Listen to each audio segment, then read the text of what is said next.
When I share these stories and these revelations from my perspective, I'm speaking from observation. I'm speaking from working knowledge. And what is wisdom? Wisdom is knowledge experienced or working knowledge.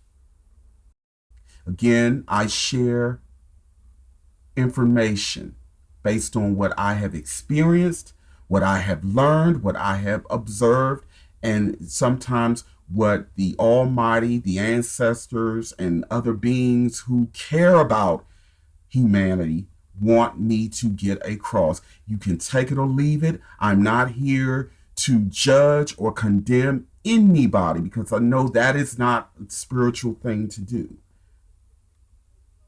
But I can be honest in stating that when someone tries to lure me into something that is not of my taste, I have every right to denounce that. It's not my thing. So let me get into it.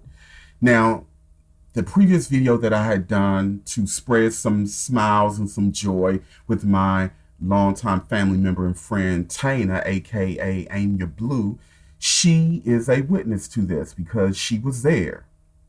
And that's why I decided to talk about this. And I ended up having a validation with a conversation with someone who just so happened to bring up this subject matter that I'm about to get into. And again, that's synchronization. And that is always, to me, a sign that I am doing exactly what it is that I'm supposed to do, or whatever the talking point or whatever I make my video about. It is time for me to talk about it, or if I've talked about it in the past, to bring it up again.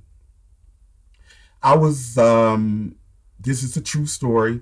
Tana and I, we were in our late teens, early 20s around this time. Word got out about a pool party. Speaking of pool, let's talk about water. Let's not forget that water is a perfect conduit of electricity and electromagnetic energy.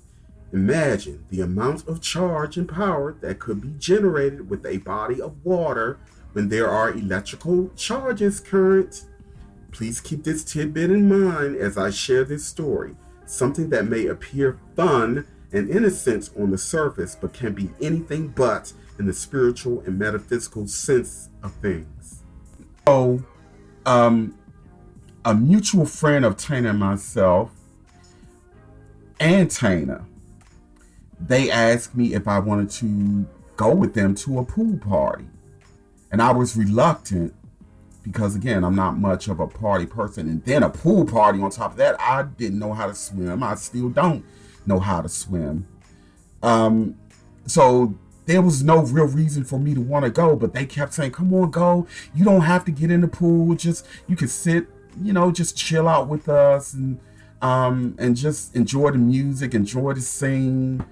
And so I said, well, all right, I don't have anything to do. I'll go. So at that time, I wasn't driving. I didn't have my own car. So Tana wasn't driving either.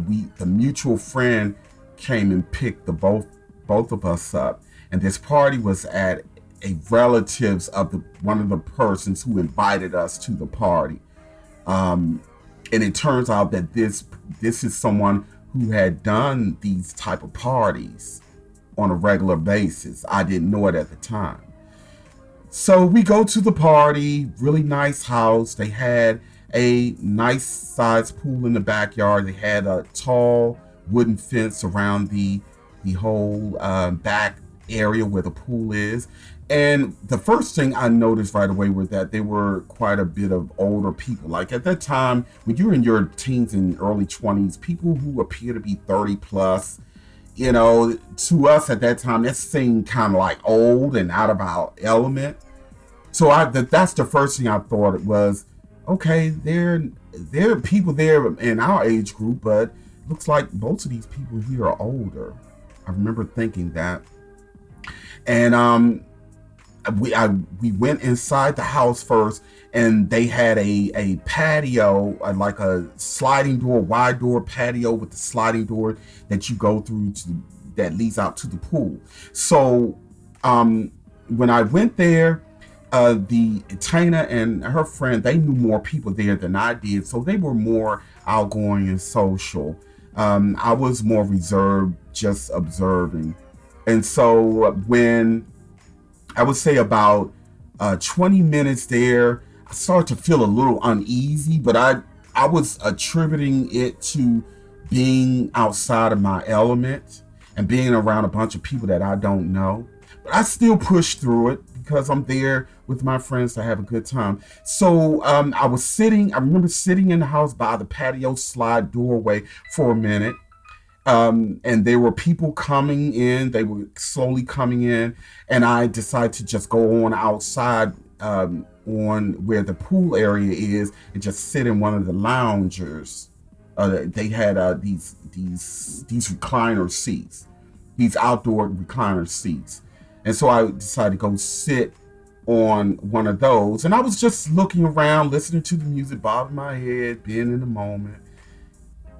When all of a sudden, now this is broad daylight, y'all. When all of a sudden there was a couple, a male and female couple. There were people in the pool and there were people walking around the pool, but there was a male and female couple who was closest to the side that I was on. They was like on the edge of the pool, the far left-hand side. They were making out, and I'm seeing it. I wasn't really thinking much of it. When after about 2 or 3 minutes of them making out, I see her top drop down, and she take off her panties and throw it on throw it on the pavement, and next thing I know, they're just going for it, like having sex. I mean, like going hard with it. And I'm like sitting there, like I'm trying to rationalize what's going on here, because it was just so beyond my physical perspective at the time. Like, these people are literally here in front of me and everyone else here having sex. And before I could really take in what was happening right in front of me, another couple on the other side of the pool start going at it. Then another, and I'm sitting here like, now my Tana and the other friend of mine, they were either on the side of the house or they were indoors. I can't remember. But anyway, I was immediately like, it hit me. Is this some kind of sex party thing? So I then got up and went back inside the back door, the sliding door patio area. And when I went in there, I see a male and female on the floor. The guy was fingering the female. They was kissing, clearly leading up to doing what they were going to do. Then there was on the couch to my right, there was a male giving oral sex to another guy. I mean, anything you can imagine sexually was starting to unfold right before my eyes. And I am literally like freaking out. I'm in total disbelief. Then when the reality of what was happening set in, I became angry, because the first thing I thought was Tana and the young lady knew about this, and I guess they were calling themselves, in my mind, I'm thinking, I guess they're calling themselves trying to bring me out of my shell or to open me up, So I got angry with them, and I went to them, I found them, and I told them, are you kidding me? Y'all brought me to a fucking sex party. Y'all know I am not into this mess. Take me home now. I was loud, I was angry, and they was like, what? Tana was like looking shocked. The other young lady she was looking like she was shocked, but it felt disingenuous. To me, it felt like she knew what was really going on. Tana seemed like she really didn't know what was going on. So I told them, I said, you know what? Y'all take me home now. This is not my thing. Y'all know I'm not into this mess. Take me home now. So, they was like, okay, they took me home. I don't know what they did. I don't know if they went back. I didn't even ask, to this day, I never asked her what happened afterwards. Did she go back or what have you? But that was my first time seeing firsthand that this stuff goes on. Of course, over the years, I learned more and more that these things are very, very common. These sex parties, these orgies. I remember going to a club one time with some friends, and there was a guy walking around passing out an invite to basically a sex party. And the way it was told to me is that these guys would go around and they would look for guys who look a certain kind of way and girls who look a certain kind of way. They didn't want unattractive people there. They wanted people who were attractive.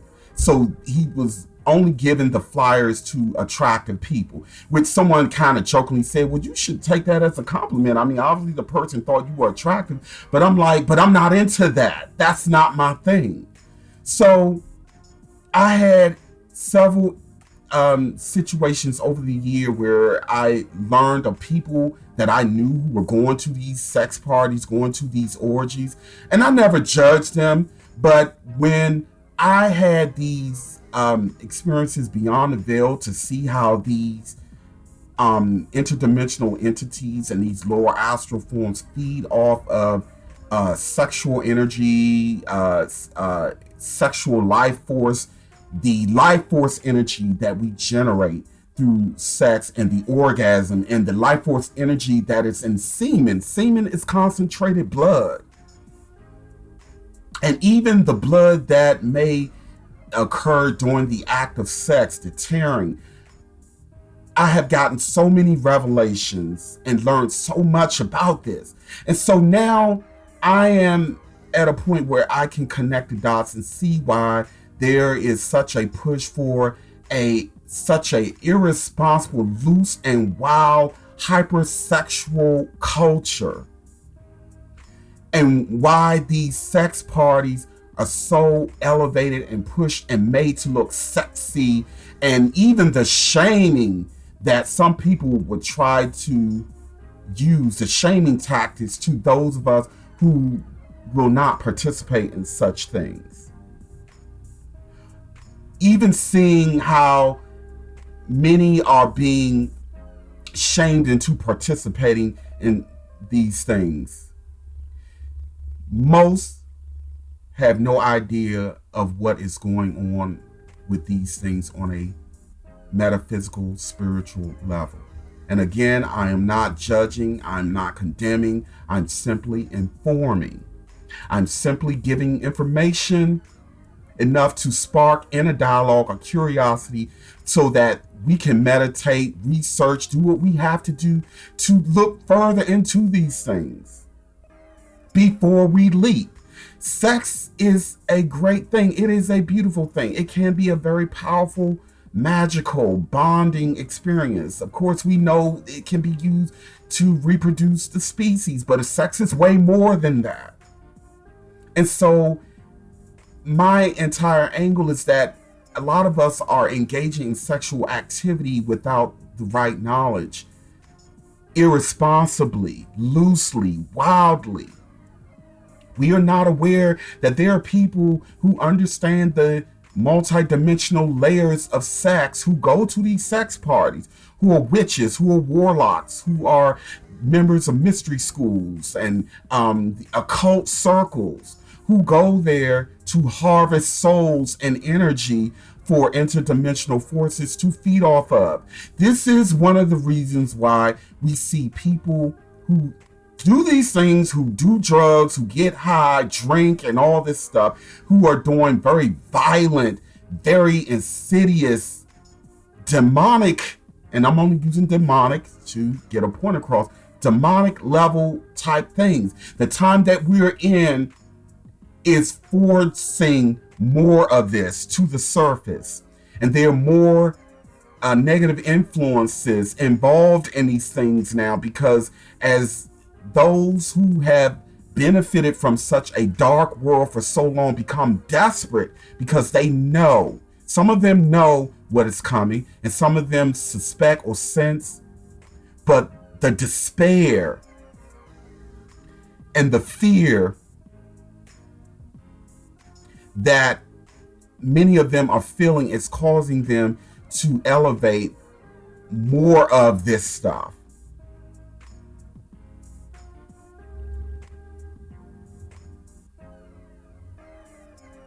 And here is where we must inform ourselves with the right knowledge. You don't have to believe a single word that I'm saying. If I tell you that there are, and I have seen it, I've talked about it in the past, there are interdimensional forms who have people's astral bodies locked down in a perpetual act of all kinds of mindless sex to fuel their world. You don't have to believe it. If I tell you there are very powerful witches and warlocks and beings who are in the occult secrets and the occult secret circles who are harvesting souls and energy through unprotected raw sex act, you don't have to believe me. I've done my job. My job is to inform.